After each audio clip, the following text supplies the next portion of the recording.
from climate-related losses, price fluctuations, volatility in the international market and trade environment.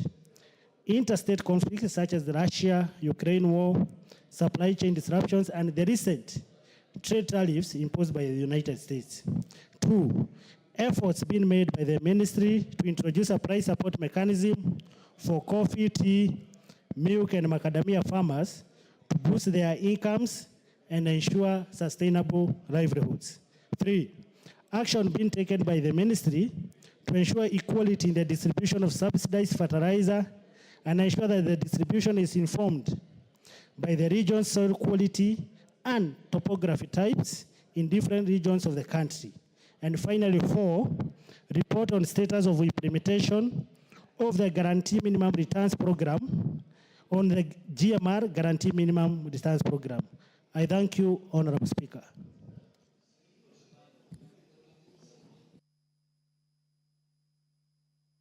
Okay, the chairperson for Agriculture and Livestock, when will you give a response? Any member of the committee here? Okay, Majority Leader, Deputy Majority Leader. Can give an undertaking on behalf of the Agriculture Committee. I thought I saw Honorable Mutunga here. Yes, he was here, but all right, probably we could do 2 weeks, Honorable Speaker, on the same. I'll let them know. Thank you. Thank you. Next statement by the Honorable Mary Maingi, member from where?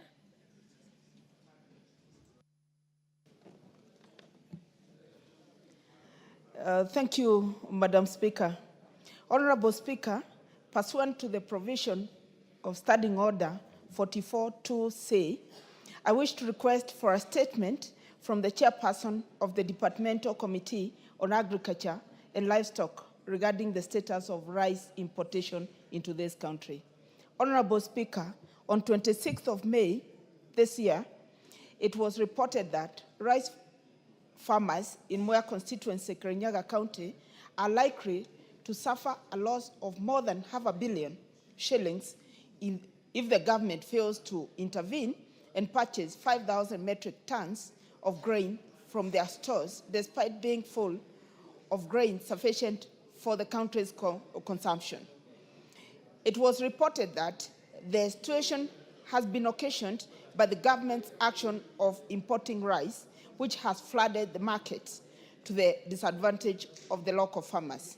Honorable Speaker, a study conducted by the Sustainable Trade Initiative on Mwea rice growers' multipurpose in 2020 reported that about 80% of rice grown in Kenya is from irrigation schemes established by the government, among them being the Mwea irrigation scheme, which accounted for more than 70% of the produce. Failure by the government to purchase, Mwea irrigation scheme, which accounted for more than 70% of the produce. Failure by the government to purchase rice from the local farmers is likely to occasion a delay in planting for the next season, which is likely to delay or affect rice production in the next period. This is against the government's agenda of reducing over-reliance on the importation of products and encouraging local production. Honorable Speaker, it is against this background that I request for a statement from the chairperson of the Departmental Committee on Agriculture and Livestock on the following. 1, the total quantity of rice that the government has imported in the last financial year. 2, why the government is reluctant to buy rice from the local farmers and has chosen to import the commodity despite having sufficient locally produced rice. 3, the total annual production of rice in the last financial year compared to the local annual consumption projections.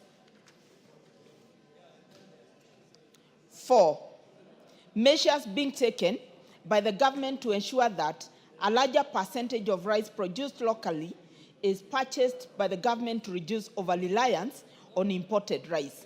And 5, the steps being taken to caution farmers, to caution rice farmers in the country from likely unfair market competition that could arise from oversaturation of the market by imported rice. I thank you, Honorable Speaker.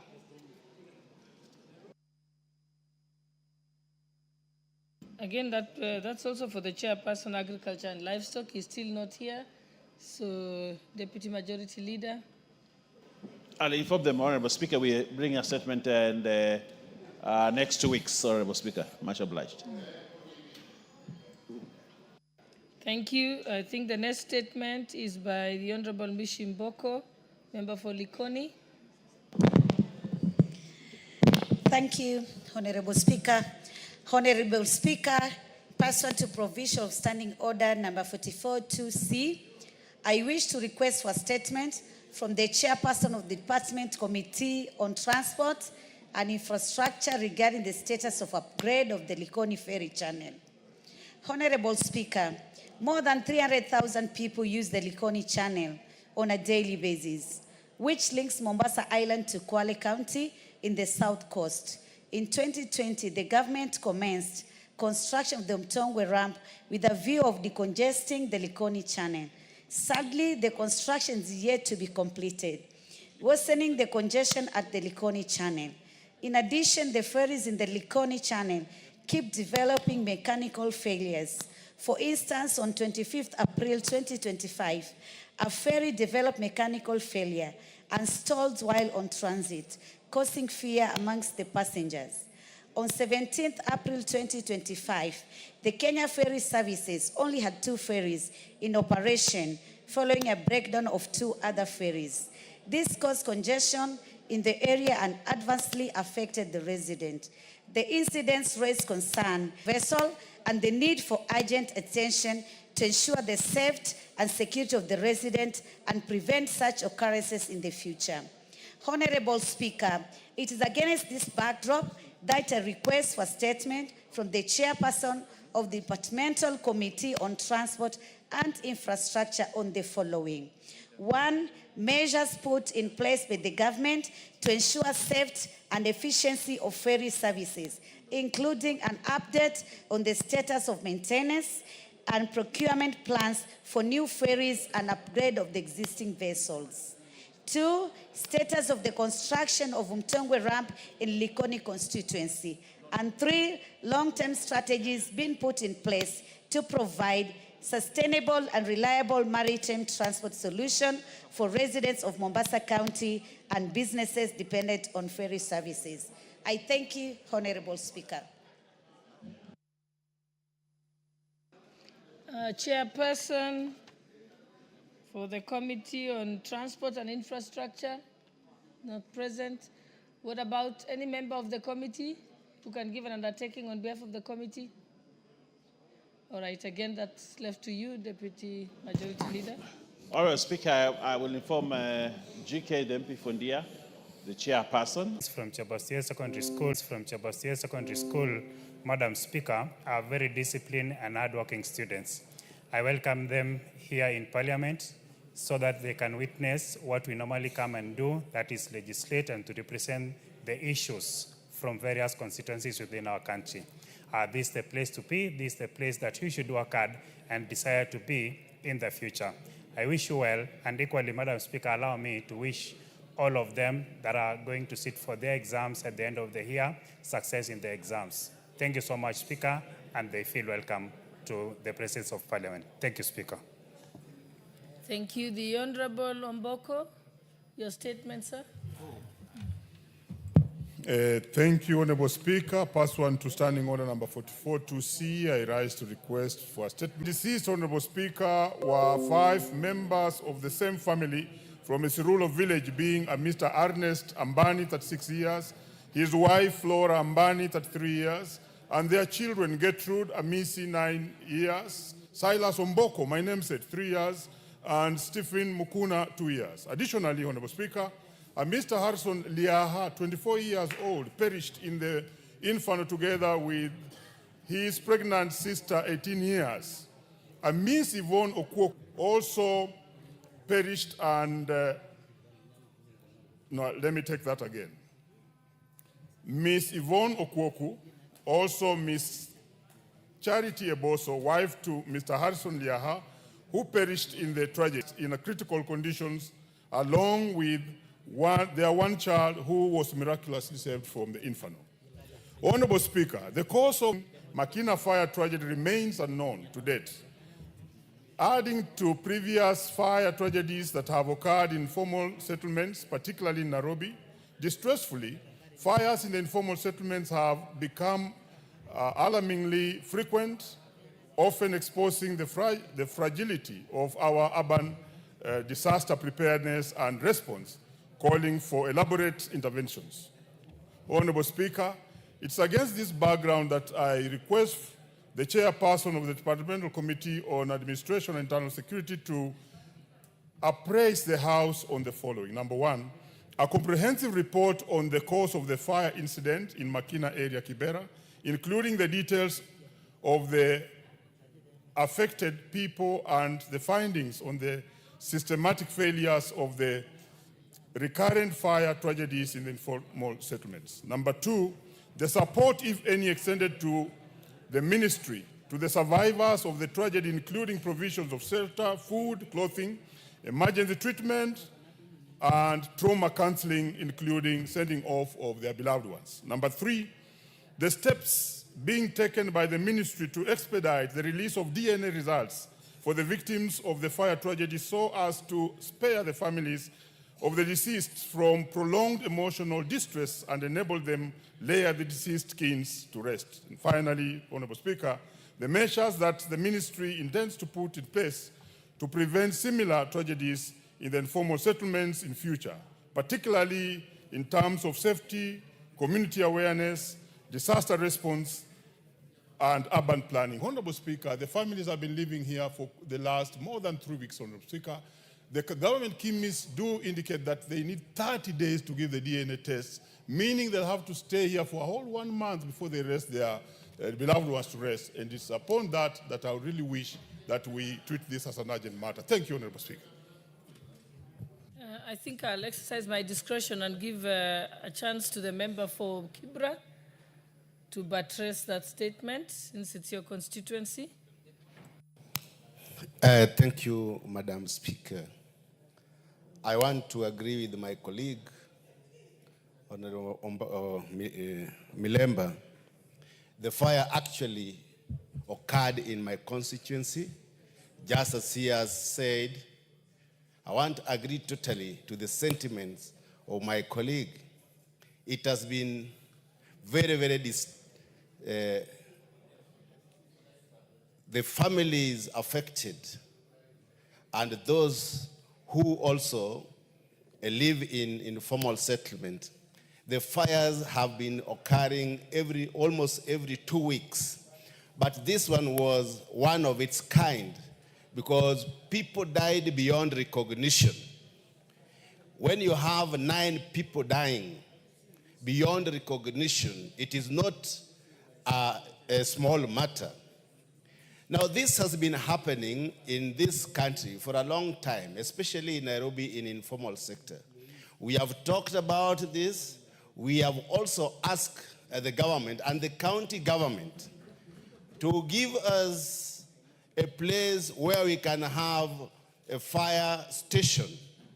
We have asked the governor to give us fire stations so that when this happens, we have instant response from a fire station.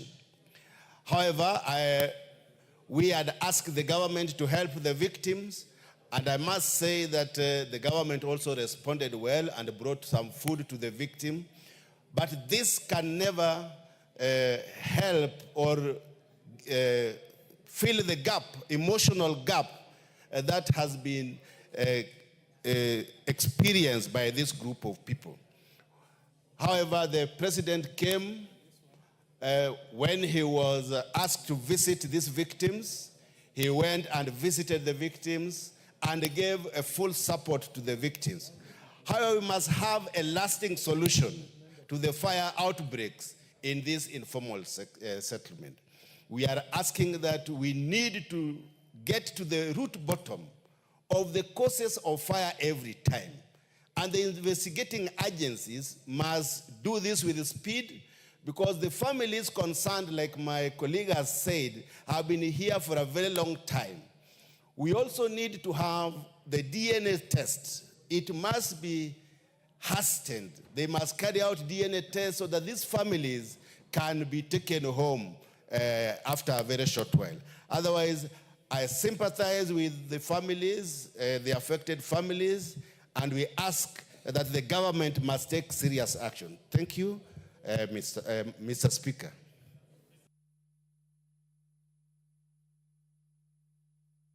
What's the quick point, Deputy? Honorable Speaker, thank you very much. You know, I had the Honorable Teacher Omboko Milemba say that they perished and they're recuperating in hospital. So how does somebody who has perished really be in hospital recovery?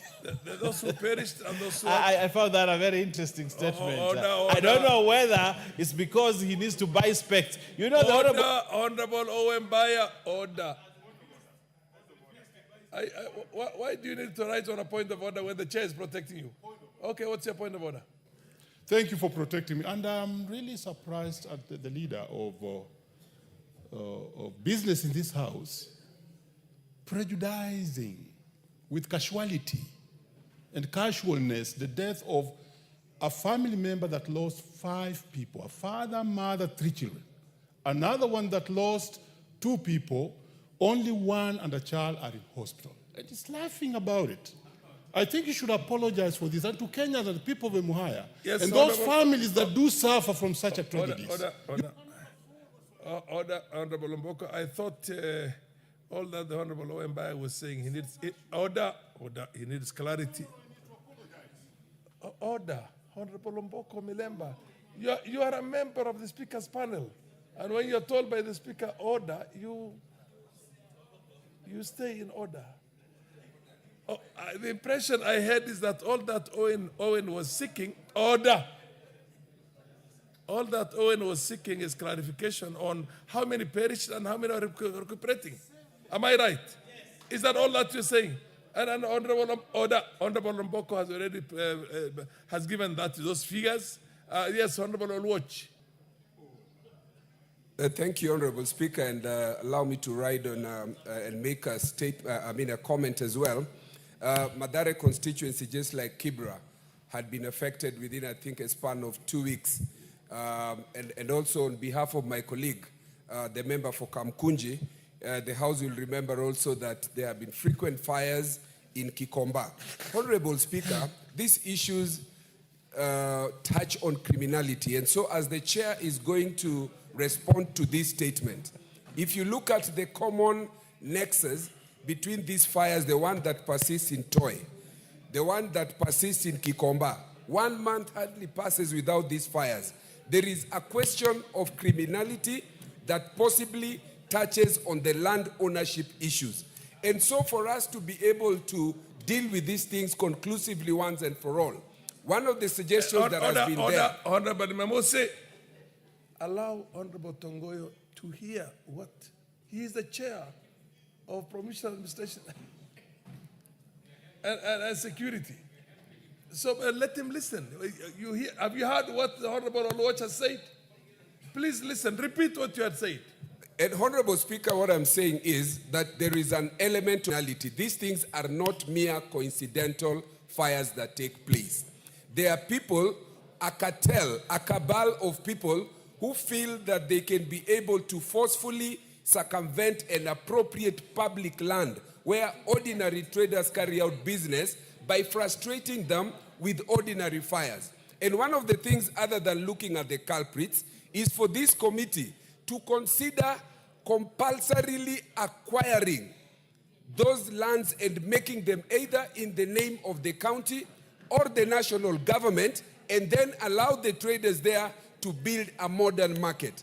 That applies to Toi, that applies to Gikomba market. This is an issue then that the security must take in seriously, as well as the Committee on Lands. Having said that, I want to thank the government, because when we lost 6 people, and these 6 people died also beyond recognition, this morning, alone, we have paid money for DNA and money for mortuary for people who completely got burnt out. These things again turn on criminality. And there is an element in which the DCI must check how a fire begins lit by petrol in a place where, one, there is no fire engine, there is no opportunity to save people, and people continue to needlessly lose their life. But I want to thank government. Our honorable member Ruku, who recently was appointed, came to the constituency and we got help. His Excellency the President did the same, and also the PS for Internal Security, PS Omolo, we thank. But the committee must expedite and look at the elements of criminality and the questions of titling and compulsory acquisition of these lands. I thank you.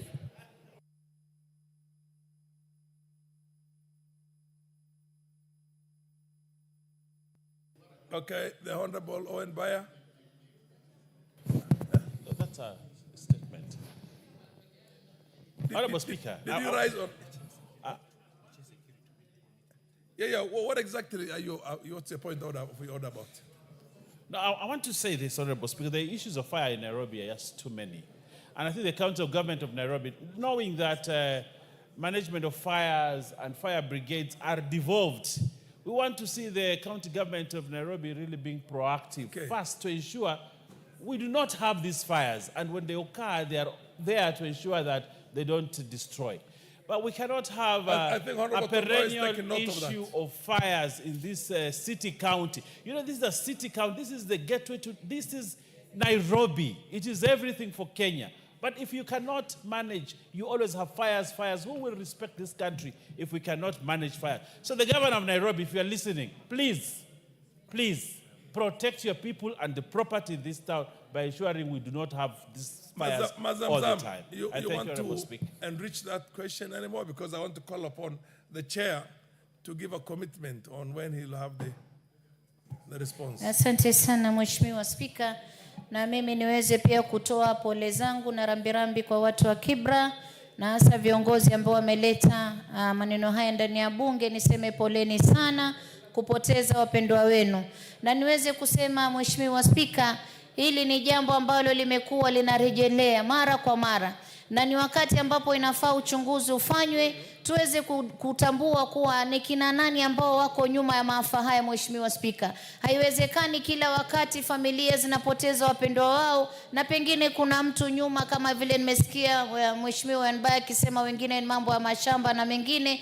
Itakuwa si sawa mali ya watu kupotea. Na hata ukiangalia kule Kongowea sokoni, Mheshimiwa Spika, pia wale wanabiashara waliweza kuathirika na moto mkubwa sana ndani ya Kongowea, walipoteza mali zao na hakuna fidia ambayo walipata Mheshimiwa Spika mpaka leo. Pale Ziwa la Ng'ombe pia moto pia ulianza mkubwa ukapoteza famili nyingi, wapendwa wakawa wamepotea na hakuna hata ukienda kupeleka unaomba msaada pia, manake katika ngafu tuna disaster fund. Mheshimiwa Spika, waweza ukaomba hizi pesa usaidie watu wako, hupati Mheshimiwa Spika. Kwa hiyo mimi naomba haya mambo yaangaliwe kwa kina. Poleni sana Mheshimiwa Kibera, Mheshimiwa ndugu yangu Mboko Milemba, poleni sana. Mwenyezi Mungu awepe subra kwa wakati huu mgumu. Asante sana Mheshimiwa Spika. Mheshimiwa Tongoyo, mwenyekiti wa kamati, utapeana ahadi. Thank you, Honorable Speaker. And ordinarily, I had expected members to react in the manner they are doing after giving the response. But nevertheless, I appreciate the interest in this. Honorable Speaker, given the urgency of this, I may need a week to respond to. But there is one item that needs a quick and urgent attention: the issue of the DNA, so that the families can able to get the opportunity to bury their loved one. And the member who did raise the statement can attest. While we are seated here, I'd already made some intervention with the government chemist to have the issue of DNA be expedited so that at least they can able to have the bodies of their loved one buried. Then the rest, maybe we can respond in a week or so, Honorable Speaker. In a week? In a week. You know, the more urgent thing was this one. No, this one you said immediately. DNA. Yeah, we actually on it. We're on it. Can be even be tomorrow, can be a week. Yes. The comprehensive response will be in a week's time. Yeah, what I'm saying, Speaker, the issue of DNA may not necessarily wait until maybe we have the response for the rest of the item. That one, we are already on it. We are going to see whether we can able to do it even in this week, by Friday. And we already have the undertaking by the government chemist. Okay. Yes. Oh. What's your point of order? Honorable Speaker, I have an issue that needs your attention and not related to Kibera and other fires, Honorable Speaker. Honorable Speaker, last week, our constituencies received communication from carer officers as regards reduction of allocated funds to go towards our rural roads, Honorable Speaker. Honorable Speaker, this stems from a court case that out of goodwill, this House chose to do the necessary by allowing passage of revenue allocation, Honorable Speaker, under the guise that governors through COG were going to withdraw a court case, Honorable Speaker. Even though we did what we ought to have, the governors walked back on that promise, and therefore allocation has been reduced from 42 million, Honorable Speaker, per constituency under 22% to 28 million, Honorable Speaker. This is a travesty. The allocation under 10%, Honorable Speaker, has moved from 19 million to 0, Honorable Speaker, just because the governors have reneged on a promise that they made, Honorable Speaker.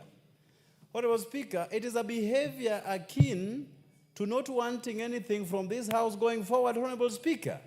It is like the governors have confirmed that they don't need this House either way as regards their budgetary allocation, Honorable Speaker. So we need your guidance on this matter. Do we have to transact on goodwill, or we have to make certain provisions that will make it very difficult for anybody to walk back on a promise, Honorable Speaker?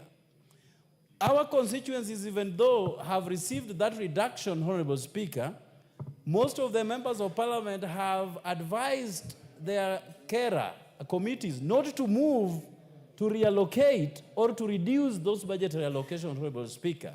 So how do we move on this matter? Remember, all these roles had been tendered for and awards had been given, Honorable Speaker, and there are usually very stringent conditions that underpin contracts, Honorable Speaker. So how do we as a constituency or as constituencies benefiting from these funds move forward, Honorable Speaker? I now call upon the chair transport. Where is the chair transport? Huh? Whip. Oh yes, the chief whip, Osoro. Thank you very much, Honorable Speaker. Go ahead. Honorable Speaker, it's indeed true what the Honorable Jared Okello has raised as far as the RMLF funds are concerned. And the facts that culminated to us passing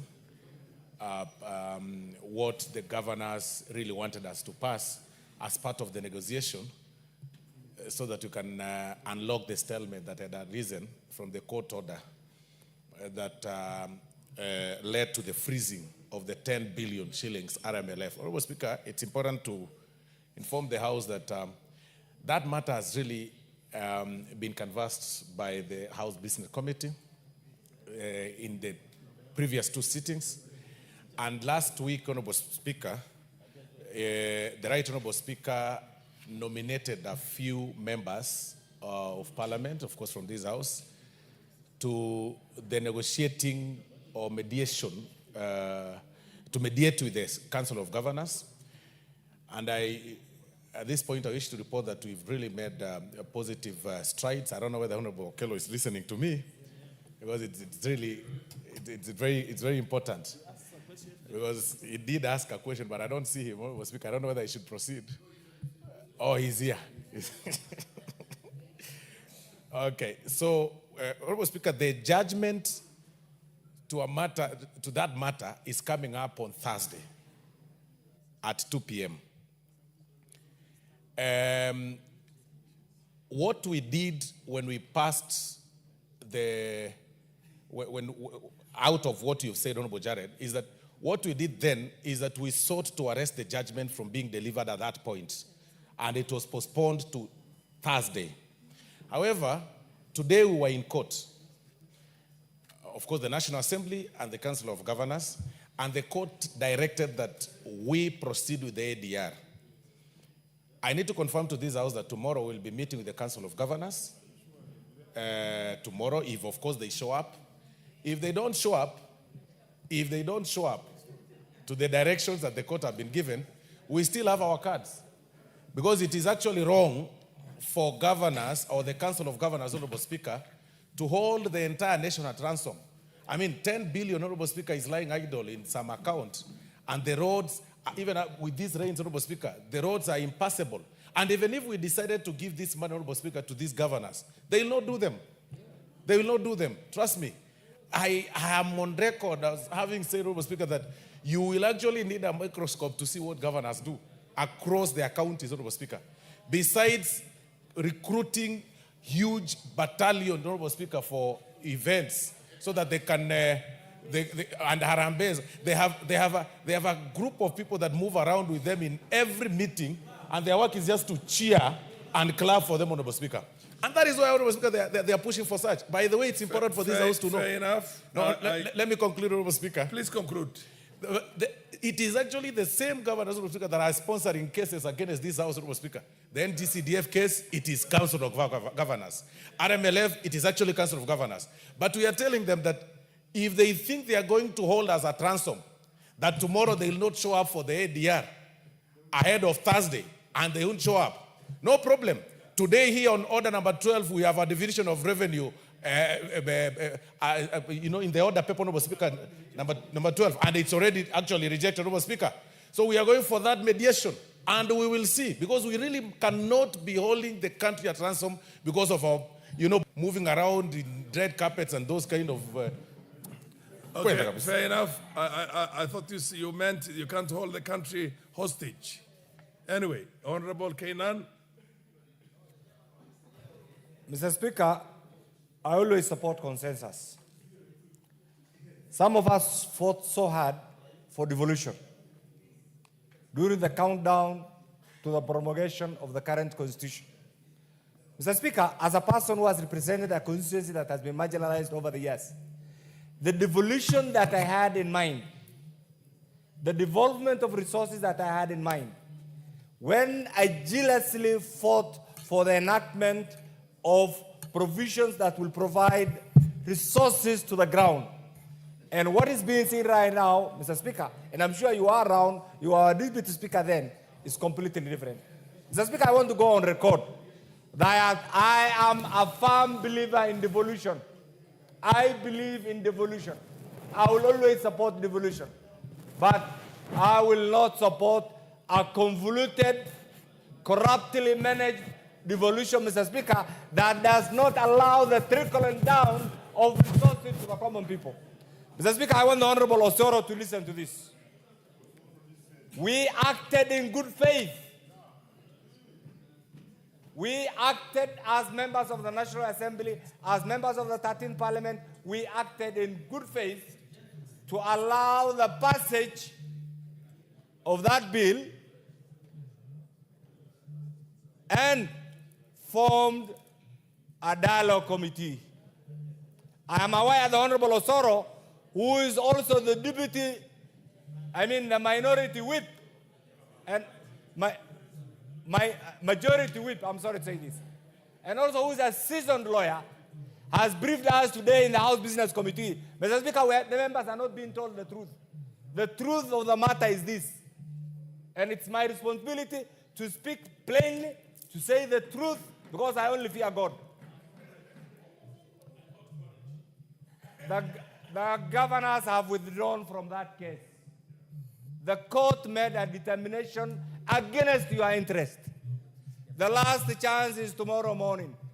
If the negotiating team do not deliver a favorable result on the roads, on CDF and all other contentious issues, I shall stand here as the father of this house, to reject what is contained in this order. And you know it. That's what we have alluded to. And please don't accept this order number 12. You have finished. Whatever you have done it, let me leave it there. It's not the end. It will come. So, Mr. Speaker, my conclusion is this. Nobody will be allowed to take this house for granted. And I want to remind you, read Article 1. Why did the framers of the current constitution equate representation to sovereignty? Don't allow that to go away in the thin air. Stand firm for your right. CDF must exist. That road must come back. And GAV must exist. That road money must come back for the management of the Member of Parliament. They have enough to do it, and we will not continue to entrench corruption, wastage of resources, abuse of office, and all the other evils in this broad daylight. Stand firm to be counted by your conscience. Fair enough. Thank you, enough, Mr. Speaker. Honorable Kainan. The only thing is that when you say that you are the father of this house, and yours truly, who was here when you were still in the university, you want to call me a grandfather? Unless you want to call me a grandfather. Okay. Yes, what's your point of there's when? And then I'll come to you. Mr. Speaker, I think the question by the Honorable Jared was answered by the Honorable Osoro that there is an ADR tomorrow morning between the parties, and there is a ruling, or there is the parties, they are going to meet for a ruling on Thursday. And that is in order, Mr. Speaker. The senior Kainan has spoken about it. Am I in order, Mr. Speaker, that now we come back to the business, because there is nothing to debate more than that. Already we have been told that tomorrow there is an ADR. Fair enough. I think enough. 1 minute only, 1 minute. And then we proceed on to the next. Yeah. Honorable Speaker, I think we are taking these matters lightly, and therefore the governors are taking us lightly.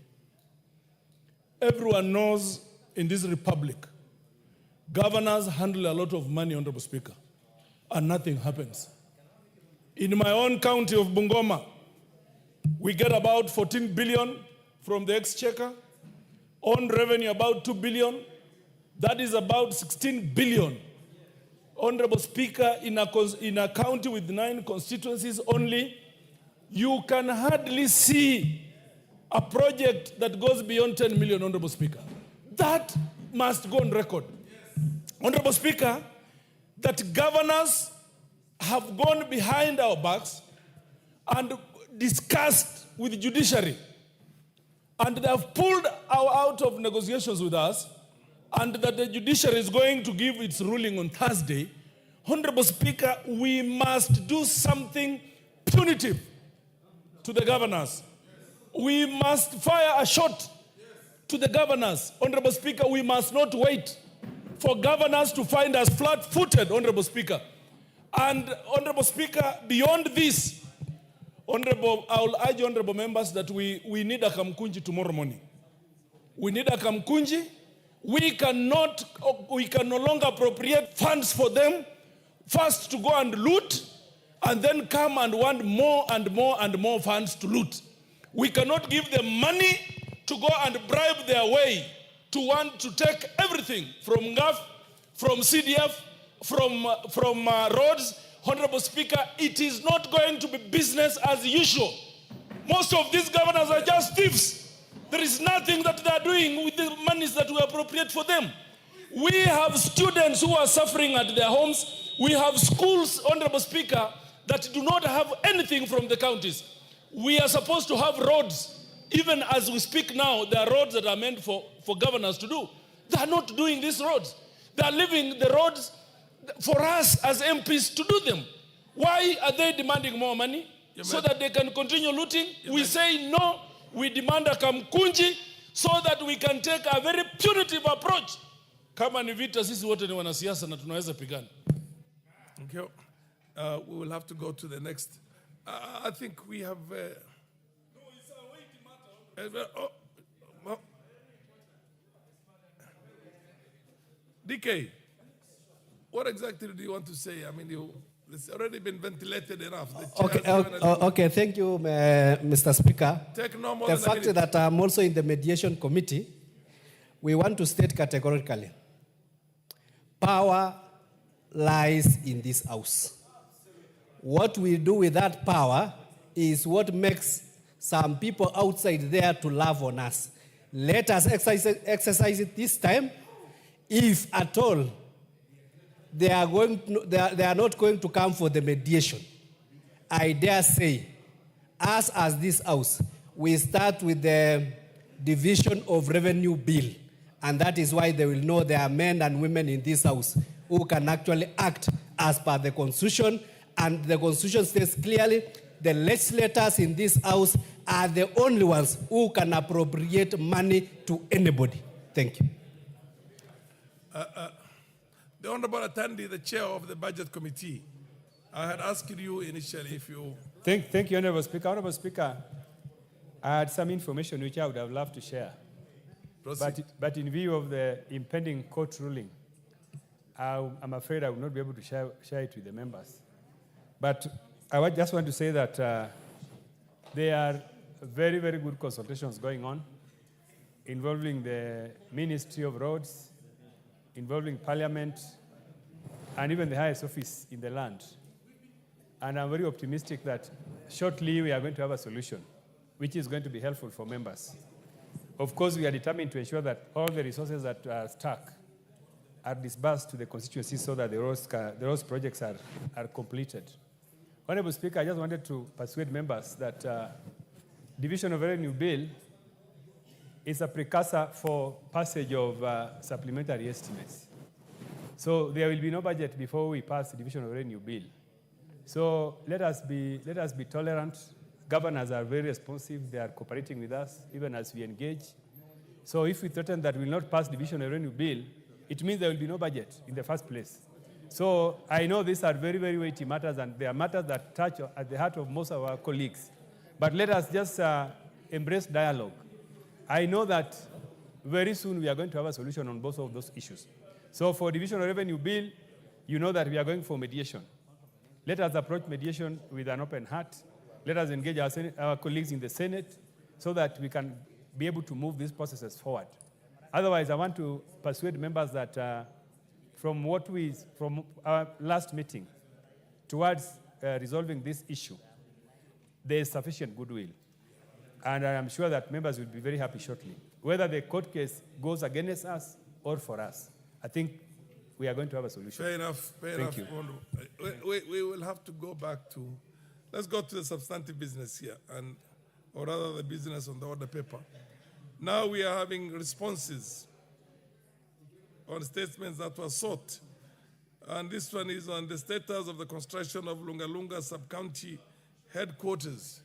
Honorable Katana of MP for Kaloleni, are you in the house? Is MP for Kaloleni in the house? I know Chief Ramondo is not in the house, who is Chief Ramondo, who was the person who sought this response. Now we go to the next one. What's your point of order? Mr. Speaker, last week the substantive speaker did make a directive that where a member has asked a question and has not asked for it to be deferred, and the chairman, the relevant chairman is present, he should not be asked to defer. He should just table the answer on record and proceed. He doesn't have to wait. I think there's a communication from Honorable Chief Ramodo in this case, and in which he sought Honorable Katana, MP for Kaloleni, to be present on his behalf. But now that Honorable is not in, then we'll have to defer this. Let's be fair to him. Chair, would you wish to? But you are going to be follow up with the call of clarification sought, and it's only fair that you either have, because he's already made a communication that he will not be around himself. True, Honorable Speaker, and he did actually assign a colleague too. But at the same time, Honorable Speaker, actually I don't have the response ready. Okay. But I've been promised by the ministry that it could be possibly ready by tomorrow. Fair enough. Then we defer this to a date when the response is up. Next question is the Honorable Wanjiru Mutonga, mother of the Honorable Samuel Gachobe, MP for Subukia. Proceed. He sought also a response on the matter of Mrs. Wanjiru Mutonga and the rise of insecurity in Subukia constituency. Yeah, I have the response, Honorable Speaker, ready. Honorable Speaker, and this is the statement being sought by Honorable Member for Subukia constituency. Is the person who raised his hand up there, It's the House. Gachobe? Okay, fair enough. Confirm, You're Honorable a bit Speaker. too fun. I'm a little bit short-sighted. I'm unable to. Yeah, Honorable Samuel Gachobe. And Honorable Speaker, that is in regards to the murder of one Wanjiru Nganga Mutunga and the general rise of insecurity in Subukia constituency. And in particular, Honorable Speaker, the member wanted to know, one, step being taken to ensure thorough and expeditious investigation into the circumstances surrounding the disappearance and the murder of Wanjiru, that is Shiro, and the swift apprehension and prosecution of perpetrators of a murder. Two, the strategies being deployed to guarantee safety and insecurity of residents in Nakusi, Baraka, Limuru, and Kiborojo town in Subukia constituency and the surrounding areas, and in light of the prevailing fear of potential attacks. And I want to state as follows, Honorable Speaker.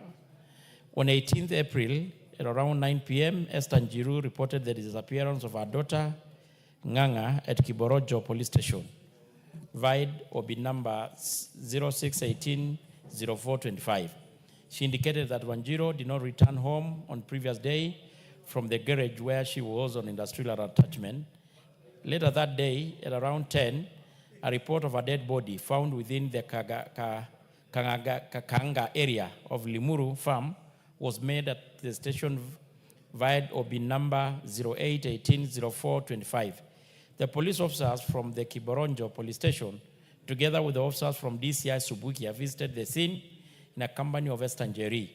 The latter possibly identified the body as that of her daughter, and the scene was processed by DCI crime scene investigation officers, and all matters of evidential value were documented.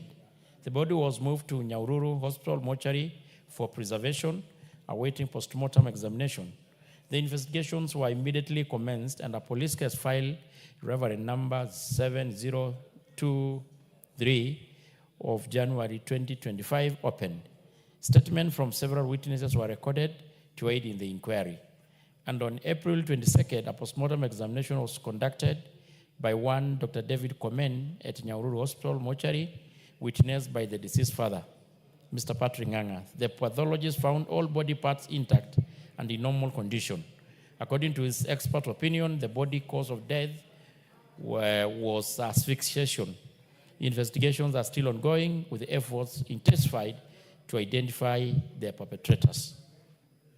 Honorable Speaker, in regards to the strategies being deployed to guarantee safety in the area, the government is undertaking following measures to guarantee safety and the security to residents of Akusi, Baraka, Limuru, Kiborojo town in Subukia constituency. The increased police mobile and foot patrol. The Nairobi Police Service has circulated the Fichua kwa DCI toll number 0800-722-203 and encouraged the Kenyans to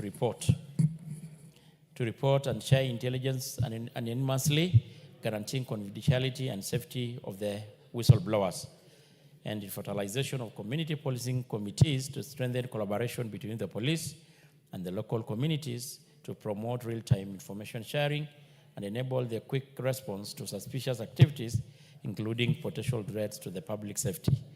And signed and submitted by Honorable Kipchumba Murkomen, the CS Interior. I submit, Honorable Speaker. Honorable Gashobe, you have a clarification you're seeking in this? Thank you, Honorable Speaker. And I wish to thank the chair for the response, but I feel I'm not satisfied with the response because he continues saying that investigations are ongoing. Mr. Speaker, sir, where the lady used to work is 500 meters from the police station. And the people around that area have not been interrogated. Mr. Speaker, sir, the said incident where it happened is not far from the police station. The question we are asking ourselves is that residents and family members, and including I, have shared the names, the numbers of the suspects, and nobody has been arrested. What I expected from the chair, he was to tell us how many suspects have already been arrested. If the information of the peripheries tells us that those people who did whatever they did comes from the area, we would have been told a certain number have already been arrested, interrogated. If they were innocent, they would have been released. But up to now, nothing has been done, Chair. The police tells us they have saturated police hostile numbers. I want to tell this House, Mr. Speaker, sir, there are people who have shared the information. I have dispatched the information, including the numbers, but nobody has been arrested. And therefore, I find it not satisfying. And I don't think I will accept this answer. Fair enough, you made your point very well. Number two, Mr. Speaker, they are telling us that they are going to intensify patrols. The said police station, after finding out, it's good to note that it has less than 10 police officers who cannot be able to cope the area. The area is a bit vast, and therefore, telling us that they are going to intensify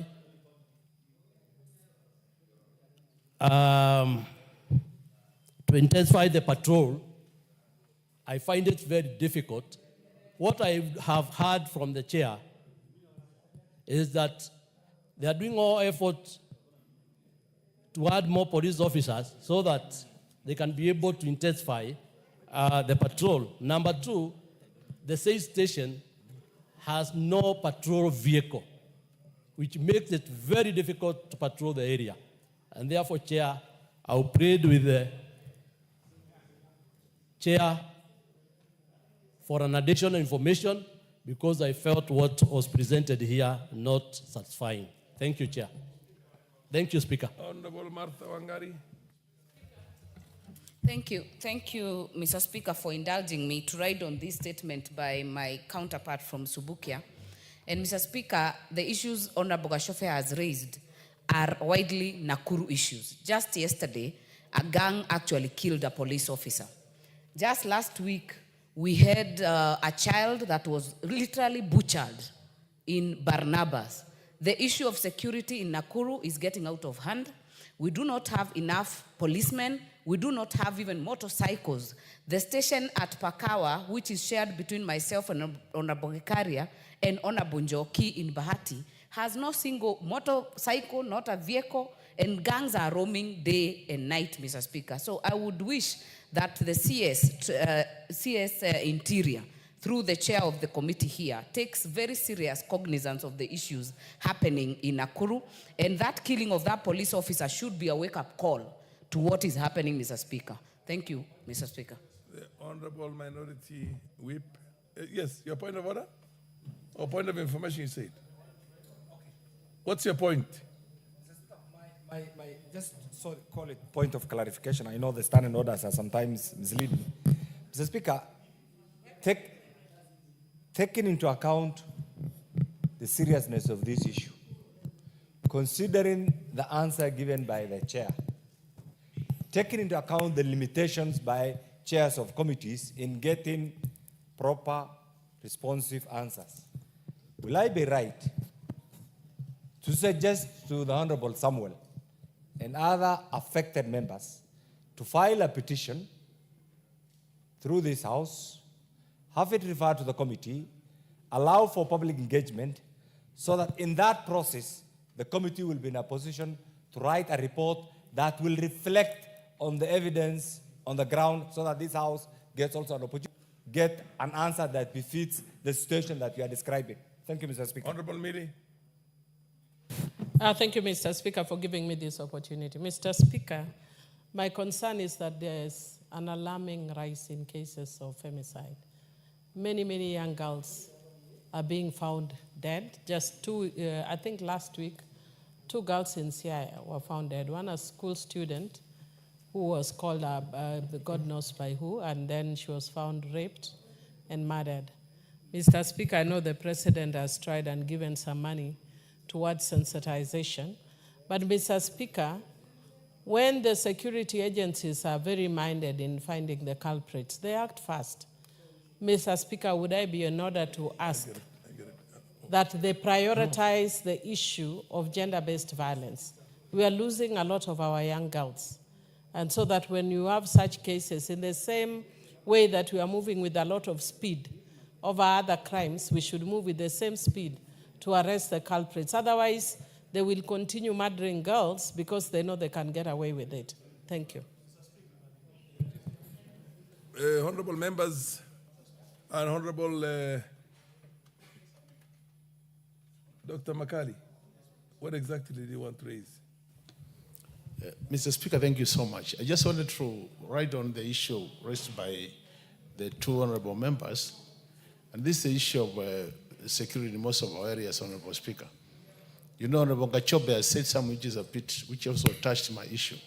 He says he has given the police even the numbers of the people suspected to have committed this criminal act. Honorable Speaker, this has become very common, Honorable Speaker, that even where we come from, you give information to the police in confidence, but nothing happens.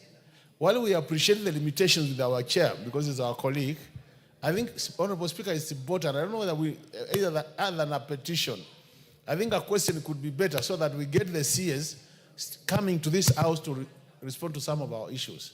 Because I think generally it looks like there's a problem with the security issues in this country, and unless we address them early enough, Honorable Speaker, fair enough, we are likely to face serious challenges. You made your point. Honorable Kenan, and for the benefit of the members of Parliament, you don't have to have a petition for the committee to do exhaustive investigation, to invite members of Parliament, to invite minister, to invite anybody.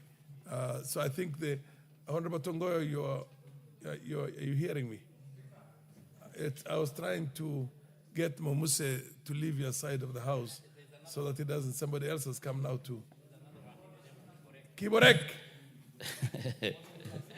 Honorable Speaker, as right one, I want really to... My position is this. Yes. You don't have to have, there doesn't have to be a petition for you No, I agree. I'm in agreement. To investigate this. What I'm saying, Honorable Speaker, yes, maybe before I respond to, or I also add my voice on that, for my colleague, I really share in the frustration.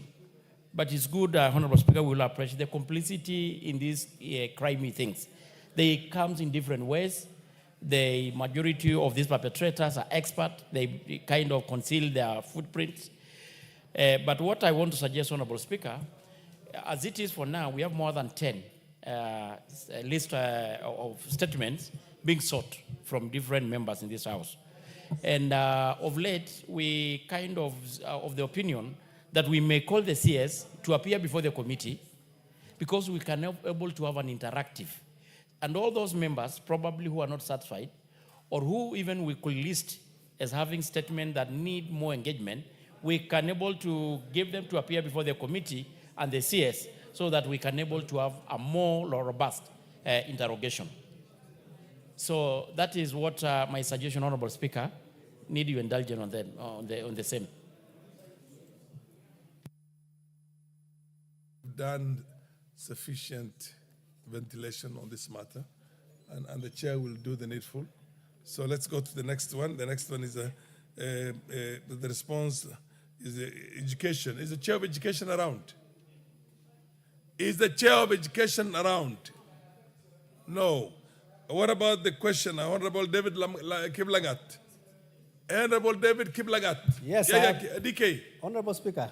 Yeah, the chair is not around, so what happens? No, I take it with a pinch of salt. Okay, it's okay. Honorable Speaker, kindly hear me out. Yes. When I gave this request for a statement, yes, and the prelude response from the chair was a bit encouraging that time, and the Speaker ordered that when we come from recess, on the first day we come from recess, he will be able to respond to this statement. Now, this is the second week after recess. I've been sitting here purposely to wait for that statement. But now, the reason I'm saying I'm taking it with a pinch of salt is that it seems the chair is not taking my statement seriously. And may I do the imagery of why actually this statement is very clear? Is that I have a teacher in Bwai Primary School. He is 50 years old. He has a TAC number. He has never been employed. And he's just now 10 years to retirement. What makes it worse, he was telling me that last year, another teacher, may I explain so that we understand? Another teacher who is about 24 years old was employed, I don't know to say how, and he has been waiting patiently for 50 years. And when he went that day to sleep, he found himself waking up at 3 a.m. and he cried until his wife told him what is wrong. And he said, how unjust can this society be? So I wish the chair takes that statement very seriously and be able to make sure that they can do the affirmative action so that we have all the teachers who are 45 years and above being employed, watoe jam, so that we can employ the young ones. That's all. What's your point of information, Honorable? Yeah, do you wish to be informed? But in any case, it was on a point of order, so you cannot have a point of information on a point of order. So maybe I can finalize.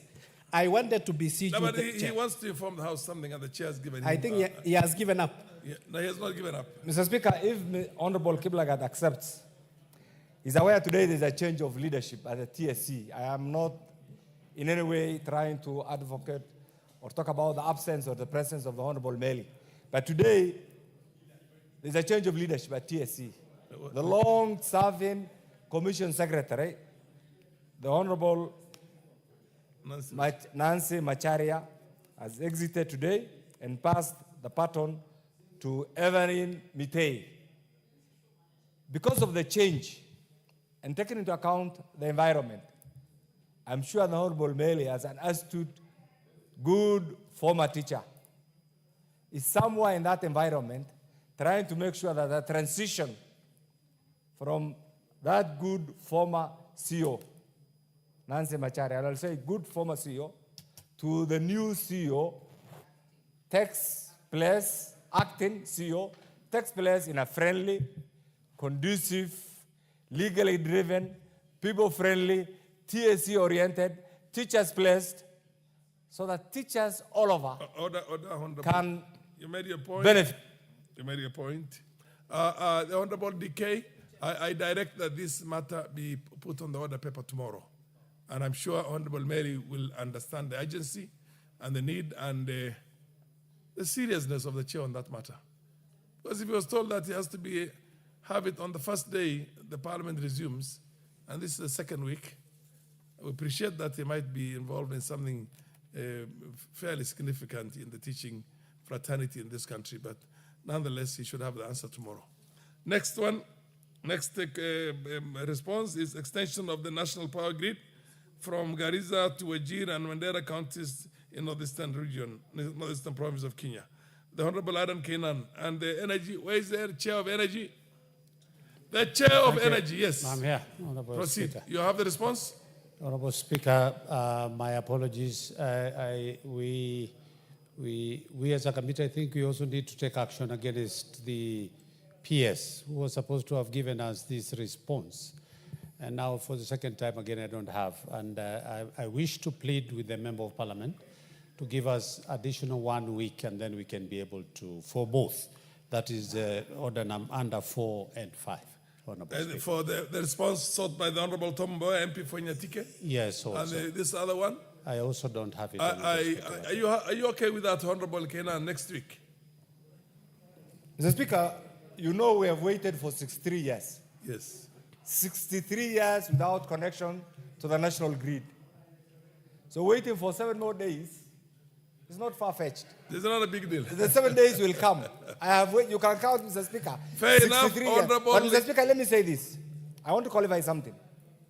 Having watched the performance of the different heads of state departments, the PSs, I want to confirm that Honorable Alex Wachira is one of the best performing PSs, and I know under his watch, that region will be connected to the national grid. So as we wait for the answer, I do not want to preempt. I hope and pray that next week, we have waited for 63 years, 7 days, it's not long. Fair enough. I direct that this be put on the order paper exactly 1 week from today. But please, Mr. Speaker, as he does that, let me put this rider. And you also come from that region. You understand this. And I know you are not prejudiced. Chairman, under your leadership, and you have chaired the same energy committee in the last parliament. By the grace of God, 2.5 years down the line, you are brought back as the chair, and there must be a reason that has informed. Can you also take it upon yourself that this region called Northern Kenya, which comprises of 70% of the landmass of the Republic of Kenya, is not connected to the national grid, and that should not be considered as a national shame. National shame. You've made your point, Honorable Chair. Are you willing to Mr. give that undertaking now or at another date? I think that you can give now. Give the Honorable Chair of Energy Department the Thank you, Honorable Speaker. mic. I totally want to agree with Honorable Kenan. That you give an undertaking. Yes, I give an undertaking by next week. I'll have that, and I No, want no, also, no. You haven't had his question. He says, can you give an undertaking that under your watch, Yes, that's where that I'm the headed North to. is going to be connected to the Actually, national grid? That's why I'm headed to Honorable Speaker. Great. That we will be the commitment by this government to be able to Good take to hear that. the Good to hear northeastern that. under national grid. Both will be done. what they call Thank responses you. 4 and 5 are deferred to next week. The same day today, on an afternoon, on Tuesday afternoon next week. The other one is health. Is the chair of health around? Where is he? Seme MP. Okay, these are the challenges faced by teachers and police officers in accessing medical services under medical insurance. This was sought by the Honorable Muchangi Karembo, MP for Runyenjes. Is he around? I know, has he given communication on?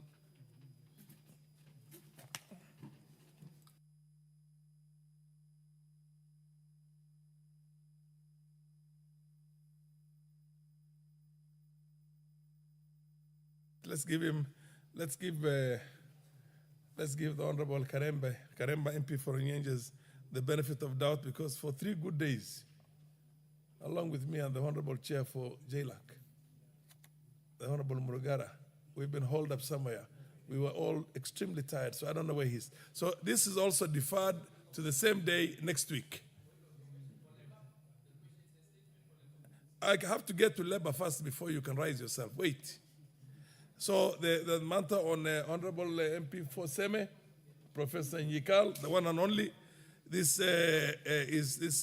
matter, this response has to be ready on Tuesday next week, afternoon. Yes, the other one is MP Joseph Tonui, MP for Kurisai South, is he around? Is the chair of housing planning and urban urban public works? Huh? The vice chair is around. Mr. Speaker, I have the response, but I think he's not around. The member is not allowed. Order, Honorable Vice Chair. Order. The questioner is not, the person who sought the response, the Honorable Joseph Tony, MP for Kurusoi, is not in the House, in the chambers, and he has not delegated that responsibility to anybody else to ask what you call follow-up questions. And we'll also give him the benefit of doubt. We don't know what has happened to him. I direct that this question be put on the order paper again on Tuesday next week in the afternoon, please.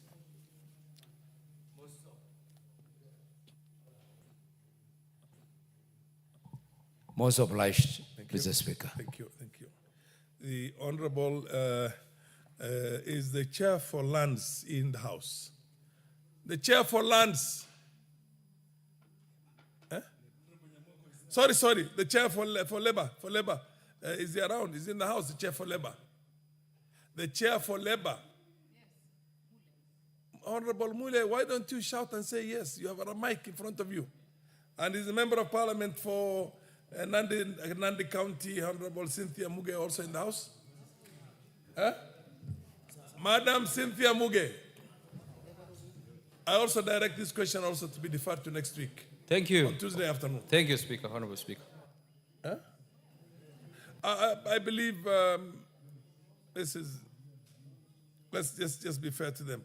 And then we have lands. Who is there? Is the chair for lands are in the House? The chair for lands. Osotsi, who is that? Can you take the mic next to you?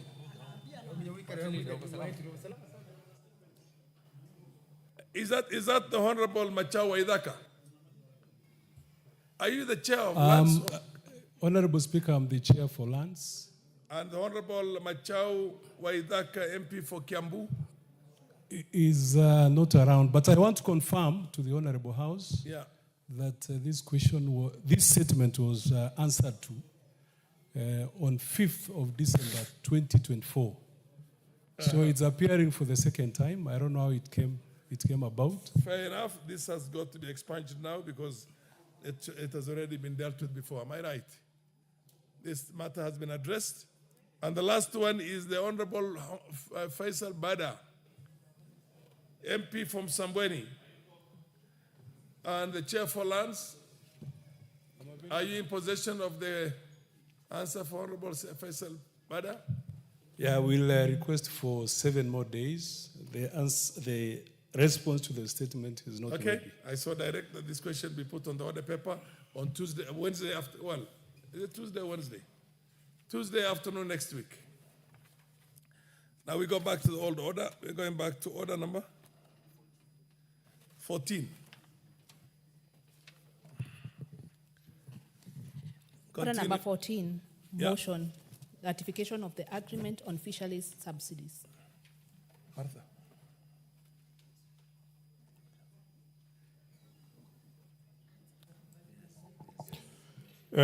Thank you.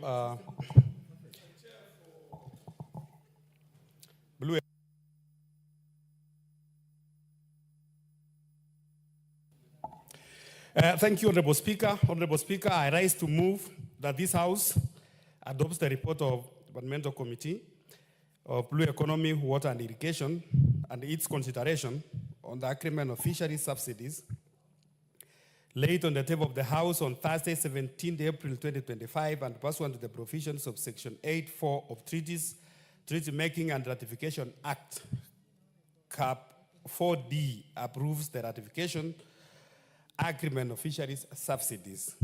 Honorable Speaker, the agreement on fisheries subsidies was adopted at the 12th WTO Ministerial Conference in Marrakesh, Morocco in June 2022. The agreement's main objective is to promote a sustainable fishing by curbing harmful subsidies, protecting marine resources, and ensuring fairness in global fisheries trade. Honorable Speaker, Article 2, Sub-Article 5 of our Constitution, 2010, provides that the general rules of international law shall form part of the laws of Kenya. And Article 2.6 further states that any treaty or convention ratified by Kenya shall form part of the laws of Kenya under this constitution. Mr. Speaker, the agreement seeks to balance the livelihood of fishing. The agreement incorporates a special and differential treatment provisions, offering flexibility and extended implementation timelines for developing and least developed countries. Mr. Speaker, Madam Speaker, allow me to highlight to members what a treaty is all about. This fishery subsidies, Honorable Speaker, it has several articles. Article 1 of the treaty, Madam Speaker, specifies that the disciplines apply only to marine wild capture, fishing, and fishing-related activities at the sea. Thus, the agreement covers activities such as the onboard processing and transshipping of catch, but excludes the onshore pre- and post-harvest activities such as packaging and processing. The Article 3 of this treaty, Honorable Speaker, prohibits the WTO members from granting subsidies to vessels or operators found to have engaged in illegal and unregulated fishing. This provision is activated upon determination by the coastal state, the flag state, or relevant regional fisheries management organization, or that kind of arrangement. Madam Speaker, the agreement also establishes an institutional arrangement for monitoring implementation. And Article 9 of this treaty creates a committee composed of representatives from each member state. The committee will meet biannually to oversee the operations of the agreement and to review information provided by members at least every 2 years.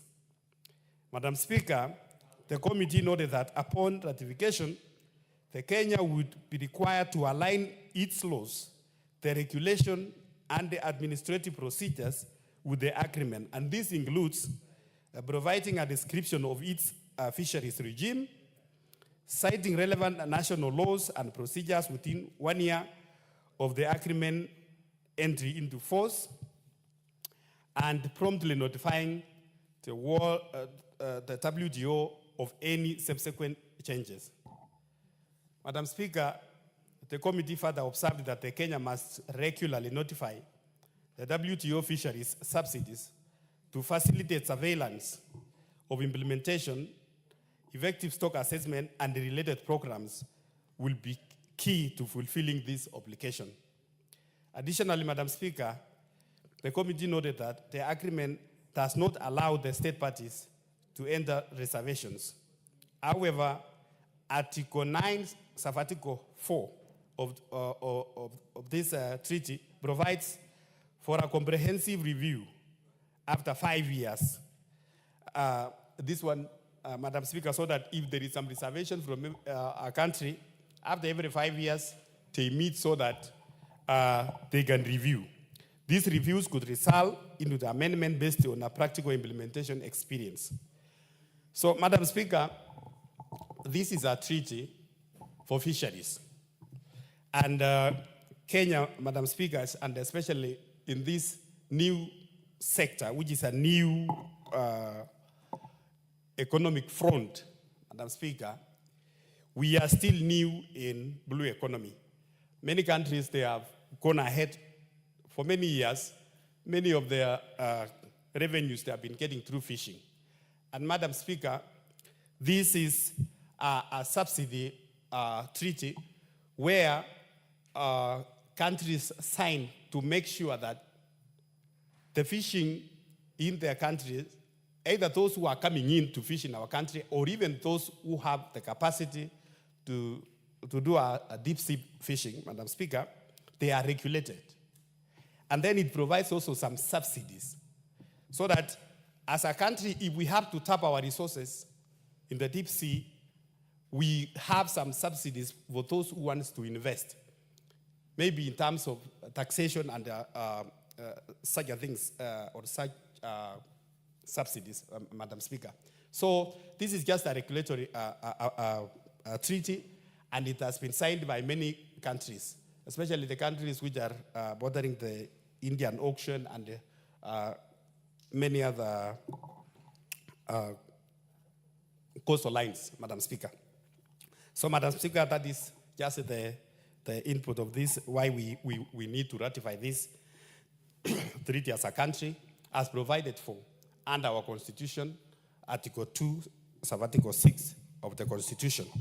And, Madam Speaker, I want to express my sincere gratitude to the members of the committee, because we sat when we received this treaty, we carried out a public participation with the stakeholders. They came, the Attorney General office, which they had to tell us what is the implication of this treaty from the legal perspective.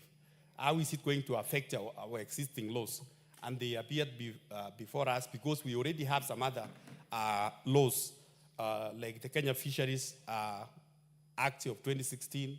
We have also the Tuna Commission, which we have signed as a country. So the Attorney General, were in their submission, told us that signing this treaty is going to improve our fishing, and it's not going in any way conflict with our existing laws. We had also a meeting with the Foreign Affairs, Madam Speaker, because this one also touches to many countries. We had there was also the Ministry of Trade, because there is also an input of trade in this treaty. They appeared before us, they gave us their submission, and all of them, they were in agreement. And therefore, Madam Speaker, it's a duty of this House to approve this treaty so that Kenya can benefit from this treaty. So I want to appreciate my colleagues, the members of the Blue Economy and Water and Irrigation who participated, and we worked out together to have this report. I also want to thank my clerks. The clerks attached to the committee, Madam Speaker, they supported us in the drafts of this motion, and also they were with us throughout, taking notes of from all our stakeholders. So, Madam Speaker, I want to move this motion and ask the Honorable Mudhoni, the member for Meru County, to second. Thank you, Madam Speaker. Honorable Dorothy. Thank you, Honorable Speaker. Honorable Speaker, fish farming is a major economic activity in our waters. Honorable Speaker, that is why this agreement today seeks to balance the livelihoods of fishing communities with the need to maintain marine health. Honorable Speaker, it also aims to prevent market distortion, subsidies that provide unfair competitive advantages. Specifically, Honorable Madam Speaker, the agreement bans subsidies for vessels engaged in illegal fishing. Illegal and unreported fishing is a major source of unaccounted for revenue. Honorable Speaker, this is the more reason why we should be part of this agreement, so that we can be able to monitor the fishing activities in our waters, and also be able to target the overfished stocks. Honorable Speaker, it is important for us to note that we normally, as countries that invest in fish, undertake stock taking in the fish, so that, Honorable Speaker, they can be able to know when the fish is overfished, when their stocks is overfished. Honorable Speaker, it is also equally important that we have this agreement so that we can be able at any one time monitor the vessels that are fishing in our deep seas across countries. Honorable Speaker, it is therefore very important that I urge this House this afternoon to join us in ensuring that we all join in the ratification of this agreement on fishery subsidy. Honorable Speaker, I second. Very well. I therefore propose that this House adopts the report that this House adopts the report of the Departmental Committee on Blue Economy, Water, Irrigation, and Irrigation on its consideration of the agreement on fisheries subsidies laid on the table of the House on Thursday, 17th April 2025, and pursuant to the provisions of Section 8.4 of the Treaty Making and Ratification Act, Cap 4D, approves the ratification of the agreement on fisheries subsidies. We'll start with Honorable Major Deco, if not in the House, Honorable Nyikao. Thank you, Madam Speaker. I rise to support this motion and that this report should actually be adopted. Basically for three simple reasons. One, our constitution obliges us that once we sign any treaty, we must, once we are involved in international treaty, it must be part of our law. So therefore, it is important to ratify it. Two, Madam Speaker, this seems to be fishing, and I know that this is an area that is dominated by foreigners, and actually there's a lot of infringement of even of our local waters in the pretext that it is actually international waters. So if we actually, the local fishermen that venture into deep sea fishing are protected, they will actually be exploited by foreigners. Moreover, Madam Speaker, these people are really very sophisticated, while our fishermen actually don't use as sophisticated equipment as these foreigners. Therefore, if there is need for them to be subsidized, I think particularly in Lake Victoria, and more, there is a lot of clashes with our neighbors, particularly Uganda, but to some extent Tanzania. And a lot of fishermen are arrested very often, and their gear are actually confiscated and destroyed. So as we protect the deep sea fishing and international waters, we must also look at locally. And as the second indicated, fish farming, particularly in the lake, is actually a big area that can be exploited with a big potential. And I think we need to look at it, how we protect them, how we give subsidies in this area.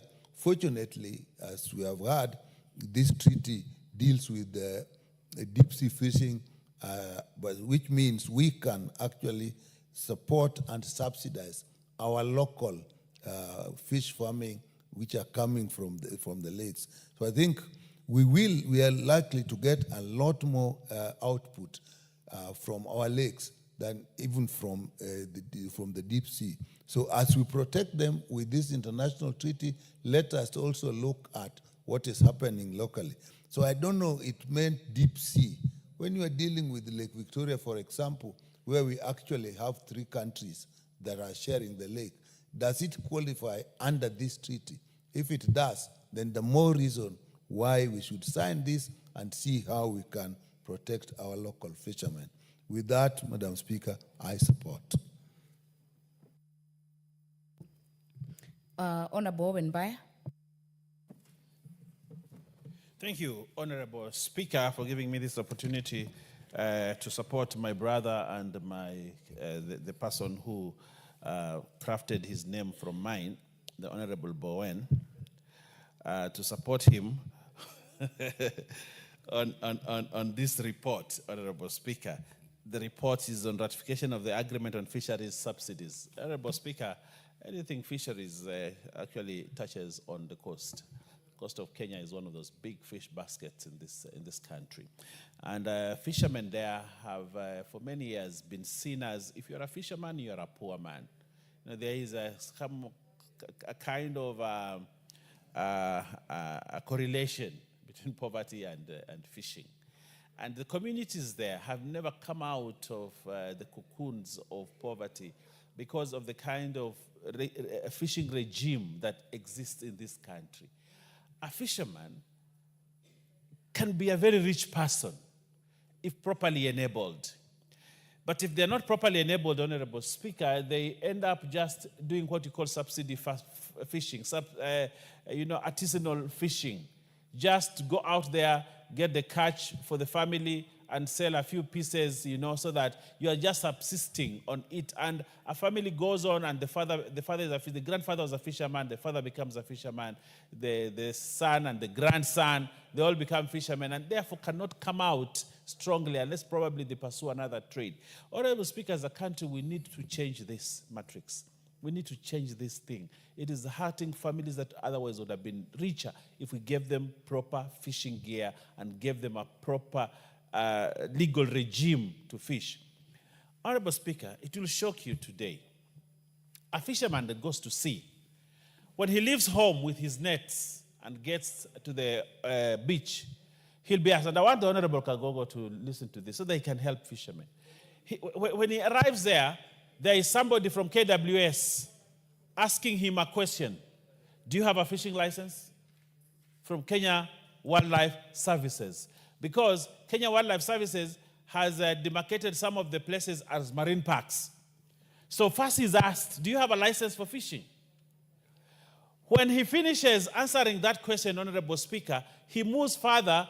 The guy from Kenya Fisheries sees him and asks him, do you have a license for this net? Have you paid a license for the net? Honorable Speaker, when he gets into his canoe and wants now to get into the water and start fishing, somebody from Kenya Maritime Authority asks him, do you have a license for this boat? Honorable Speaker, before he even goes further, the Kenya Coast Guard is there asking him, who allowed you to come into these waters? Before he even finishes all that, the forestry people are there asking, how did you make this boat? Did you use a tree? Did you get a license for this tree? There are a plethora of licenses that a fisherman must have. And these licenses, Honorable Speaker, in fact, the other person that will come and ask him is the tourist police. The tourist police will tell him, you're not allowed within these boundaries because in here, there are tourists here we must protect. When he finishes fishing and brings the catch, there are people from fisheries telling him, why did you fish this species? This species is illegal, you cannot fish it. Honorable Speaker, the fishermen in this country cannot make money. Fishermen are sleeping hungry, and yet the ocean is a few minutes away, a few meters away. They are eating ugali with salt and some vegetable, and yet fish is available there. But it has become very impossible because of the regime that exists, the legal regime that exists that controls fishing, Honorable Speaker. And that is where the problem is, Honorable Speaker. Honorable Speaker, as we ratify this treaty, I want to be sure that the Honorable Kangogo and his team has perused it to see you do not introduce foreign and unacceptable regimes into the fishing community in this country. Honorable Speaker, this parliament passed the Fisheries Management Act, which was declared unconstitutional. The Fisheries Management Act. In fact, Honorable Kangogo came and asked, so how do we operate? Because we were supposed to pass the regulations and they could not be passed because we adopted some treaties and put them in. 1 minute, wind up. Honorable Speaker. So, Honorable Speaker, you are not here. That is the 11th Parliament, which passed the Fisheries Management Act. Oh, you are here? No, okay. So, Honorable Speaker, that law has rendered it so impossible. They introduced something called monofilament net, which cannot be used. Time immemorial, People have always used the monofilament net. They tell you the monofilament net, if it goes under there, it catches the seabed there and it gets cut. And therefore, only one fish will be caught and die because of the remnants of that net there. And therefore, that prescribed monofilament net. They have to go for bigger nets. Government has not provided resources to replace the monofilament net with other nets. They outlawed a lot of fishing gear, traditional fishing gear were outlawed, Honorable Speaker. And the fisherman stands there without a net, without a canoe, and without anything. And yet we say that we want to invest big in blue economy. Honorable Speaker, before we think about the big vessels, before we think about the huge investment in the blue, let's empower the fisherman so that he can take his child to school, so that that fisherman can pay his bills, that fisherman can get food on the table, Honorable Speaker. That is what I ask Honorable Kangogo Bowen's committee. Protect the fisher people. Protect them. Give them resources. Allow them to make a living, a good living out of the sea, Honorable Speaker. That I beg of this House. As we ratify this, Honorable Speaker, I just hope and wish that you have not adopted foreign things that will hinder and hurt the common fisherman. Honorable Speaker, I support. Honorable Murugara. Thank you. Thank you very much, Madam Speaker. Madam Speaker, I also rise to support the adoption of the report of the Departmental Committee on Blue Economy regarding this paper, which they have, this report, which they have laid on the table, and which urges this House to ratify the agreement on fisheries and subsidies, which was actually entered into between world nations in Morocco. Again, we repeat that once we ratify this particular agreement, it becomes part and parcel of our domestic law, and it actually binds us, all of us, including our country, vis-a-vis the other signatories when it comes to enforcement. I know very well that we have a treaty-making bill which is pending, and the purpose of this bill is to urge the executive or to compel the executive to be involving this House in the treaty negotiations, treaty agreements, international contracts, so that as the executive goes into this, from step one, time to time, Parliament is informed and involved in what is being done. By so doing, then we would not be caught unawares ratifying an agreement or a treaty whose contents or particulars we are not familiar with. Therefore, that's an important one. Once the bill comes to the House, we will be debating it and trying to pass it. On behalf of Tharaka constituency, Tharaka Nithi County, it's good to inform the country that we got a lot of interest in blue economy, and this is the reason why we have also donated to the broad-based government an expert in a blue economy by the name P.S. Betsy Muthoni-Njagi. But it shows that these people still believe. And she's doing a fantastic job there as the chairperson of the Departmental Committee on Blue Economy, Honorable Kagogo Bowen would confirm. Therefore, we debate this with a passion, knowing very well that we have an expert there who is going to ensure that it is implemented the way it is supposed to be for the benefit of the Republic of Kenya. The agreement talks about fishing in least developed countries. I thought we stopped using that term, but it shows that these people still believe we are down there in terms of development, and therefore they have to come to our aid, which aid we do accept, provided it has no conditionalities that make it untenable or unconscionable. We have our territorial waters where we do a lot of fishing, but also we are at risk of being invaded by pirates from other countries who come to steal our fish because we are not able to guarantee security along those territorial waters. Agreements like this, including subsidizing fishing, are of benefit to this country because as we diversify our food security, fish comes in handy. We do not have to go to China to bring in fish whose source is not clear to us. And sometimes we are given interesting stories about plastic fish coming from certain countries. We know the high seas, the deep seas also. There's a lot of wealth down there, but we do not have the resources to go into the deep waters to mine. If this agreement is actually going to assist in the fishing by giving to us the subsidies, it's a welcome development. We should actually agree with it, ratify it, and then prepare our country to mine in the deep sea so that we are able to bring to the shore seafood, which is of great importance and nutrition to our country. With those remarks, I beg to support. Thank you. Honorable Timothy Kipchumba. Thank you, Honorable Speaker, for giving me this opportunity to speak on this very important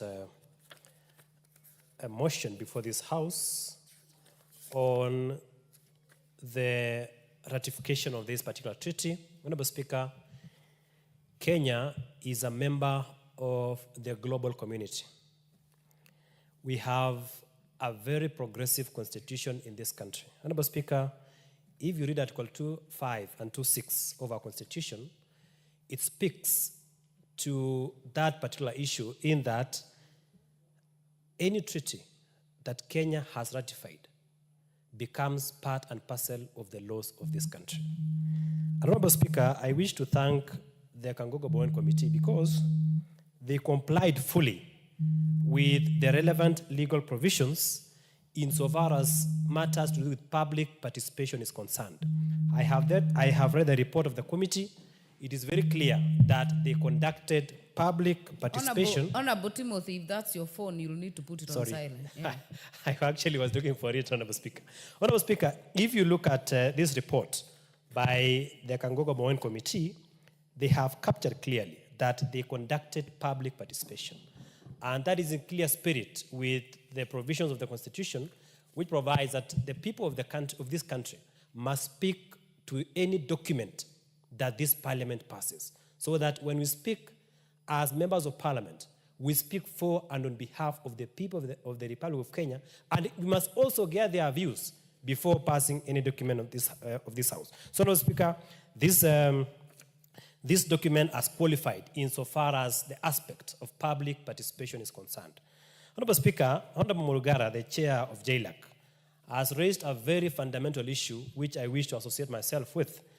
And I'm happy that already there is a pending amendment to the Treaty Making and Ratification Act so that matters of public participation must also be conducted insofar as this House is concerned. Honorable Speaker, sometimes we find it awkward when we encounter these documents firsthand at the floor of the House.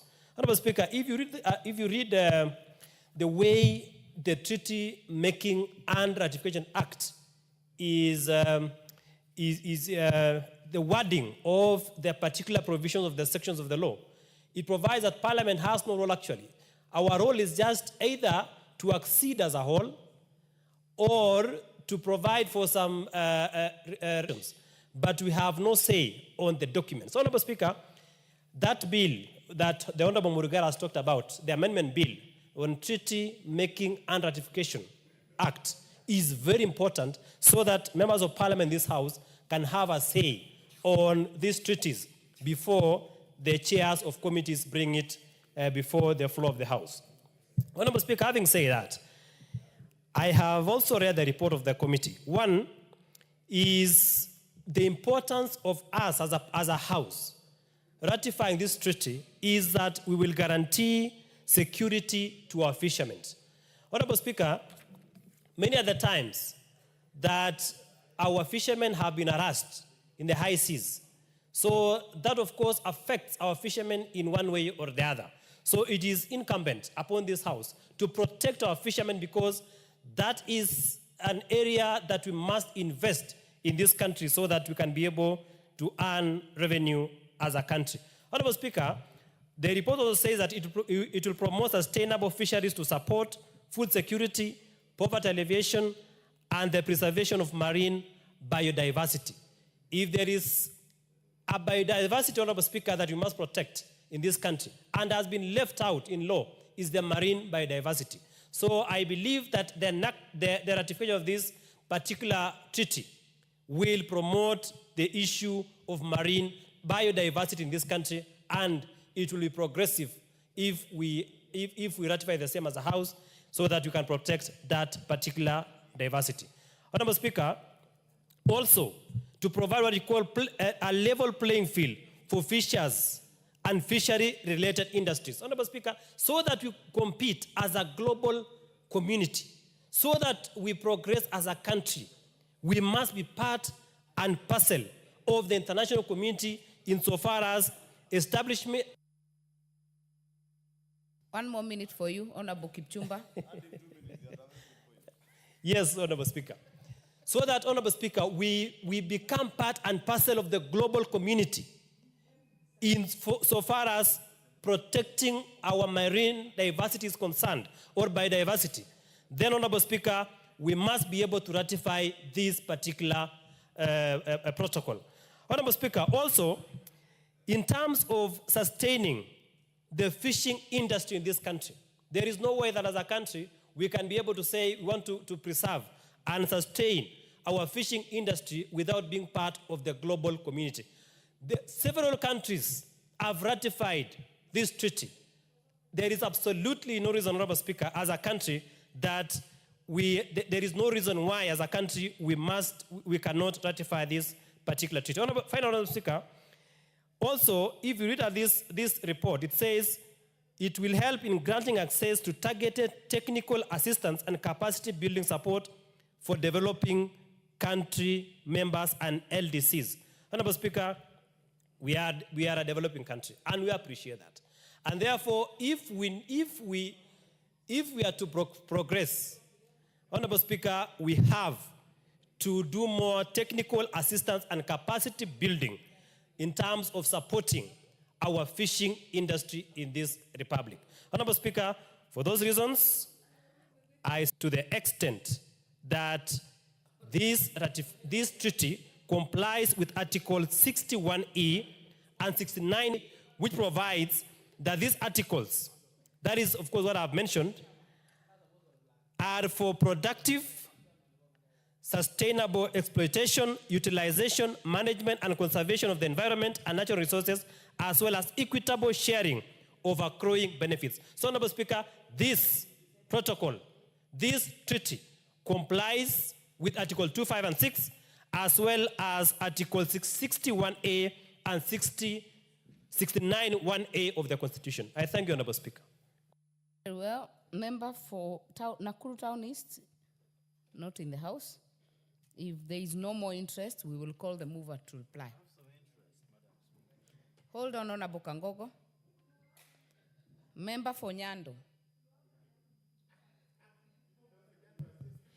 Honorable Speaker, I thank you for the opportunity.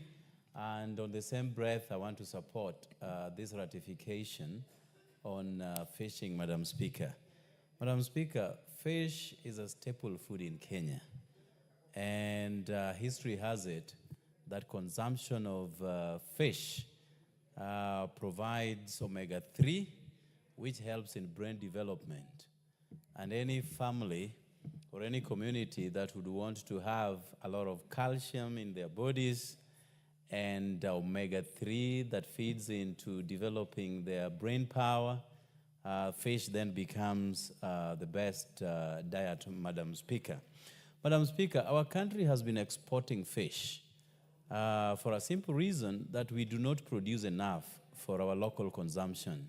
And therefore, Madam Speaker, this ratification will also help in importing the shortage that we have as a country. But again, we need to put a lot of emphasis as a nation to grow a lot of fish, both in our lakes and outside our lakes, Madam Speaker. We also need to preserve certain species that are very rare in our country now, such as the Nile Perch, which attracts a lot of markets outside our borders, Madam Speaker. We tried in the last 2 years, Madam Speaker, to impose certain tariffs on imported fish, but that was defeated, Madam Speaker, because we wanted to pay a lot of attention in growing a lot more to service our country, Madam Speaker. Madam Speaker, there has been something going on in our blue economy which relates to the fishing industry, Madam Speaker. This is about stock taking, which my friend Kangogo is well aware of. Now, why do we take stock of fish in our oceans, in our seas, Madam Speaker? The results of the stock take then gives you a global quota, because not every country can just fish, import or export without the international players. And this stock taking has been taking place. It is the results upon which we get our quota as a country on what we need to fish and export to the outside market, particularly this fish called tuna and sod, which attracts a lot of market in the international community, Madam Speaker. And therefore, this ratification is important because it then creates a level playing field to countries that participate in fishing and as a trade, Madam Speaker.